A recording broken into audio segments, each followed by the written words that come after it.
ಆತ್ಮೀಯ ಸ್ನೇಹಿತರೆ, ಮನಸ್ಸಿನ ಬುತ್ತಿಗೆ ಸ್ವಾಗತ. ಪ್ರೀತಿಯ ಸ್ನೇಹಿತರೆ, ಆಲೋಚನೆಗಳನ್ನು ಹೇಗೆ ನಿಯಂತ್ರಿಸುವುದು? ನಮ್ಮ ಮನಸ್ಸು ಒಂದು ನಿಮಿಷ ಸುಮ್ಮನಿರದು. ಯಾವುದೋ ವಿಷಯ, ಎಲ್ಲಿಯದೋ ವಿಷಯ, ಬೇಡದ ವಿಷಯವನ್ನು ತುಂಬಿಕೊಂಡು ಯೋಚಿಸಿ ಅದರಲ್ಲಿ ಮುಳುಗಿ ಮನಸ್ಸನ್ನು ರಾಡಿ ಮಾಡಿಕೊಳ್ಳುವುದು. ನೋಡಲು ನಾವು ಇಲ್ಲೇ ಇದ್ದರೂ ನಮ್ಮ ಮನಸ್ಸು ಎಲ್ಲಿಂದೆಲ್ಲಿಗೋ ಹೋಗಿ ಬರುವುದು. ಇಂದು ಆಗಿ ಹೋದ ವಿಷಯದಿಂದ ಹಿಡಿದು ಮುಂದೆ ಆಗಬಹುದಾದ ವಿಷಯಗಳ ಬಗ್ಗೆ ಯೋಚಿಸುವುದು.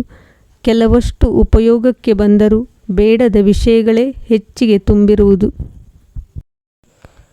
ಉತ್ತಮ ಆಲೋಚನೆಗಳು ನಮ್ಮಲ್ಲಿ ಸೃಜನಾತ್ಮಕ ಚಟುವಟಿಕೆಗೆ ಸಹಕಾರಿಯಾಗಿದೆ. ಆದರೆ ನಮ್ಮಲ್ಲಿ ಹೆಚ್ಚಿಗೆ ಬಹುಪಾಲು ತುಂಬಿಕೊಂಡಿರುವುದು ನಕಾರಾತ್ಮಕ ಭಾವನೆಗಳು. ನಮ್ಮ ಮನಸ್ಸನ್ನು ಕೆಡವಲು ಈ ಆಲೋಚನೆಗಳು ಹೆಚ್ಚಿನ ಪಾಲನ್ನು ವಹಿಸುವವು. ಹಲವಾರು ಯೋಚನೆಗಳು ಅನೇಕ ಸೃಷ್ಟಿಯ ಹೊಸ ಹೊಸ ಸಂಶೋಧನೆಗೆ ದಾರಿ ಮಾಡಿಕೊಟ್ಟಿವೆ. ಆದರೆ ಇನ್ನೊಂದು ಮುಖವು ಅನೇಕ ಕ್ರೌರ್ಯಗಳನ್ನು ಮಾಡಿಸಿದೆ. ನಾವು ಯೋಚಿಸುವ ಬಹಳಷ್ಟು ಆಲೋಚನೆಗಳು ನಮ್ಮ ನಿಯಂತ್ರಣದಲ್ಲಿಯೇ ಇರುವುದಿಲ್ಲ. ಅವುಗಳ ನಿಯಂತ್ರಣದಲ್ಲಿ ನಾವಿರುತ್ತೇವೆ. ಕೆಲವಷ್ಟು ಆಲೋಚನೆಯನ್ನಾದರೂ ನಮ್ಮ ನಿಯಂತ್ರಣದಲ್ಲಿ ಇಟ್ಟುಕೊಂಡರೆ ಉತ್ತಮ ಭವಿಷ್ಯವನ್ನು ಕಟ್ಟಿಕೊಳ್ಳಬಹುದು.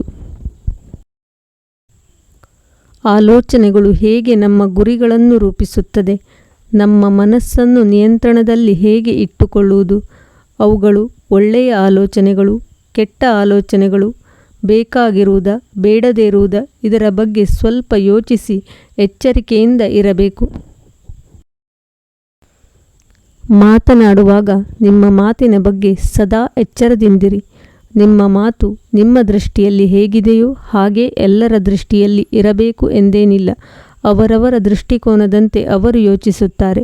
ಅವಶ್ಯಕತೆ ಇದ್ದಾಗ ಮಾತ್ರ ಮಾತನಾಡು. ಬೇಡದೇ ಇರುವಲ್ಲಿ ಮೌನವಾಗಿದ್ದು ಬಿಡು. ಉತ್ತಮ ಅಭ್ಯಾಸಗಳನ್ನು ರೂಢಿಸಿಕೊಳ್ಳಿ. ಅವುಗಳಿಗಾಗಿ ಸ್ವಲ್ಪ ಶ್ರಮಪಡಿ. ಪ್ರತಿದಿನ ತಪ್ಪದೇ ಅಭ್ಯಾಸಗಳನ್ನು ಮಾಡಿರಿ. ಅವುಗಳು ರೂಢಿಯಾದ ಮೇಲೆ ಅವು ನಿಮ್ಮನ್ನು ಬಿಡುವ ಸಂದರ್ಭವೇ ಬರುವುದಿಲ್ಲ. ಹಾಗೆ ದುರಭ್ಯಾಸಗಳಿಂದ ದೂರವಿದ್ದು ಬಿಡಿ. ಒಂದು ದಿನಕ್ಕೂ ದುರಭ್ಯಾಸದ ಸಹವಾಸವನ್ನು ಮಾಡಬೇಡಿ, ಏಕೆಂದರೆ ಅವುಗಳು ಮುಂದೆ ನಿಮ್ಮ ಜೀವನಕ್ಕೆ ಅಂಟಿಕೊಂಡು ಬಿಡುತ್ತದೆ. ನಿಮ್ಮ ಗುರಿಯನ್ನು ಉನ್ನತವಾಗಿರಿಸಿಕೊಳ್ಳಿ.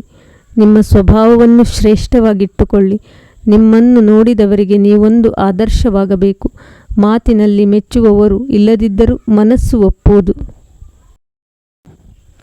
ಉತ್ತಮವಾದ ಆಲೋಚನೆಗೆ ಉತ್ತಮ ಬುನಾದಿಯ ಅಗತ್ಯವಿದೆ. ಇದರಿಂದ ಸಕಾರಾತ್ಮಕ ಆಲೋಚನೆಗಳು ಹೊರಹೊಮ್ಮುವುದು. ನಕಾರಾತ್ಮಕ ಆಲೋಚನೆಗಳು ಯಾವುದೇ ಮಾನ್ಯತೆಯನ್ನು ಪಡೆದುಕೊಳ್ಳುವುದಿಲ್ಲ. ಬುದ್ಧಿವಂತನಾದವನು ಆಯ್ಕೆ ಸರಿಯಾಗಿ ಮಾಡಿಕೊಳ್ಳುವನು. ಆಲೋಚನೆಗಳು ಸ್ಟ್ರೆಸ್ ಮತ್ತು ಡಿಪ್ರೆಷನ್, ಮನುಷ್ಯನ ಮಾನಸಿಕ ಕಾಯಿಲೆಗೂ ಕಾರಣವಾಗುವುದು. Negative thoughts ದುರಂತಗಳಿಗೂ ಕಾರಣವಾಗುವುದು. ಬದುಕಿನಲ್ಲಿ ಎಲ್ಲ ಸಂದರ್ಭಗಳು ಒಂದೇ ರೀತಿಯಾಗಿ ಇರುವುದಿಲ್ಲ. ಕೆಟ್ಟ ಘಟನೆಗಳು ಸಂಭವಿಸಬಹುದು. ಅವುಗಳಿಗೆ ಸರಿಯಾದ ಪರಿಹಾರವನ್ನು ಕಂಡುಕೊಳ್ಳಬೇಕು. ಕೆಲವರು ಇದರ ಬಗ್ಗೆ ಯಾವುದೇ ಆಲೋಚನೆಯನ್ನು ಮಾಡದೆ ತಮ್ಮನ್ನು ತಾವು ಹಳಿದುಕೊಳ್ಳುತ್ತಾರೆ. ದುರ್ಬಲರು ಎಂದುಕೊಳ್ಳುತ್ತಾರೆ. ಮನಸ್ಸನ್ನು ಸದಾ ನೋವಿನಿಂದ ಇಟ್ಟುಕೊಳ್ಳುತ್ತಾರೆ. ತನ್ನಿಂದ ಏನೂ ಸಾಧ್ಯವಿಲ್ಲ ಎಂದು ಕೀಳರಿಮೆಯಿಂದ ನರಳಾಡುತ್ತಾರೆ. ವಾಸ್ತವ ಏನೆಂದರೆ ಇದರಿಂದ ಹೊರಬಂದಂತೂ ಅವರಿಗೆ ಏನೂ ಮಾಡಲು ಸಾಧ್ಯವಿರುವುದಿಲ್ಲ. ವಿದ್ಯೆ ನಮಗೆ ಜ್ಞಾನವನ್ನು ನೀಡಬೇಕು, ಅಜ್ಞಾನವನ್ನು ತೊಲಗಿಸಬೇಕು, ಮನಸ್ಸನ್ನು ಸದೃಢಗೊಳಿಸಬೇಕು, ಆತ್ಮವಿಶ್ವಾಸವನ್ನು ಹೆಚ್ಚಿಸಬೇಕು, ಭವಿಷ್ಯವನ್ನು ಸುಂದರಗೊಳಿಸಬೇಕು, ಇರುವುದರಲ್ಲಿ ಸಂತೋಷ ಪಡಬೇಕು, ಇರುವುದರಲ್ಲಿಯೇ ಸಾಧನೆ ಮಾಡಬೇಕು. ಇನ್ನೊಬ್ಬರನ್ನು ನೋಡಿ ತನಗಿಲ್ಲವೆಂದು ತನ್ನನ್ನು ತಾನು ಕೆಳಗೆ ಇರಿಸಿಕೊಳ್ಳಬಾರದು. ನನ್ನ ಪೂರ್ಣ ಶ್ರಮವನ್ನು ನನ್ನ ಕಾರ್ಯದಲ್ಲಿ ತೊಡಗಿಸಿಕೊಳ್ಳಬೇಕು. ಯಾರಿಗೋಸ್ಕರವೂ ಅಲ್ಲ, ನನಗಾಗಿ ನಾನು ಬದುಕಬೇಕು. ನಕಾರಾತ್ಮಕ ಭಾವನೆಯನ್ನು ಮೊದಲು ನಿಯಂತ್ರಿಸಬೇಕು. ಕೋಪವನ್ನು ಹಿಡಿತದಲ್ಲಿಟ್ಟುಕೊಳ್ಳಬೇಕು. ಸುಂದರ ದಿನಗಳನ್ನು ನೆನಪು ಮಾಡಿಕೊಳ್ಳಬೇಕು. ಬಾಲ್ಯವನ್ನು ನೆನಪಿಸಿಕೊಳ್ಳಿ. ಸುಂದರ ಪ್ರಕೃತಿಯನ್ನು ನೋಡಿರಿ. ನಿಮ್ಮ ಗೆಲುವನ್ನು ಸಂಭ್ರಮಿಸಿ. ಮಕ್ಕಳ ಮುಗ್ಧತೆಯನ್ನು ಅನುಭವಿಸಿ. ಪ್ರೀತಿ ಪಾತ್ರರೊಡನೆ ಸಮಯವನ್ನು ಕಳೆಯಿರಿ. ಜೊತೆಗೆ ಉಲ್ಲಾಸದಿಂದ ಇರಿ. ಜನರ ಜೊತೆ ಬೆರೆತಾಗ ಹೊಸ ಹೊಸ ಉತ್ತಮ ಆಲೋಚನೆಗಳು ನಿಮ್ಮದಾಗುವುದು. ಒಂಟಿತನದಿಂದ ಆದಷ್ಟು ದೂರವಿರಿ. ಹೊಸ ಪರಿಸರಕ್ಕೆ ಹೊಂದಿಕೊಳ್ಳಿ. ಜನರೊಡನೆ ಬೆರೆಯಿರಿ. ಸಾಮಾಜಿಕ ಕಾರ್ಯಕ್ರಮದಲ್ಲಿ ಭಾಗವಹಿಸಿ. ಹೊಸ ಹೊಸ ಗೆಳೆಯ ಗೆಳತಿಯರನ್ನು ಮಾತನಾಡಿಸಿ.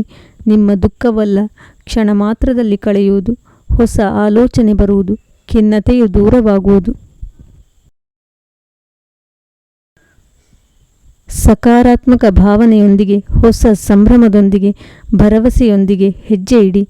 ನಿಮ್ಮ ಯೋಚನೆಗಳು ಉತ್ತಮವಾಗಿದ್ದಲ್ಲಿ, ದಾರಿ ಸವಿಸಿದಾಗ, ಉತ್ತಮ ಮಾರ್ಗದರ್ಶನ ಸಿಕ್ಕಾಗ ಉತ್ತಮ ಪ್ರತಿಫಲವು ನಿಮ್ಮದಾಗುವುದು. ವಿಡಿಯೋವನ್ನು ತುಂಬ ಕಷ್ಟಪಟ್ಟು ಮಾಡುತ್ತಿದ್ದೇನೆ. ಪ್ಲೀಸ್ ಸಪೋರ್ಟ್ ಮಾಡಿ. ಇಂದಿನ ಈ ವಿಡಿಯೋ ನಿಮಗೆ ಇಷ್ಟವಾಗುತ್ತಿದೆ ಎಂದು ಭಾವಿಸುತ್ತೇನೆ. ಇಷ್ಟವಾಗಿದ್ದಲ್ಲಿ ನಿಮ್ಮ ಸ್ನೇಹಿತರೊಂದಿಗೂ ಶೇರ್ ಮಾಡಿಕೊಳ್ಳಿ. ನಾಳಿನ ವಿಡಿಯೋದೊಂದಿಗೆ ನಿಮ್ಮ ಮನಸ್ಸಿನ ಭಾವನೆಯ ಜೊತೆ. ಧನ್ಯವಾದಗಳು.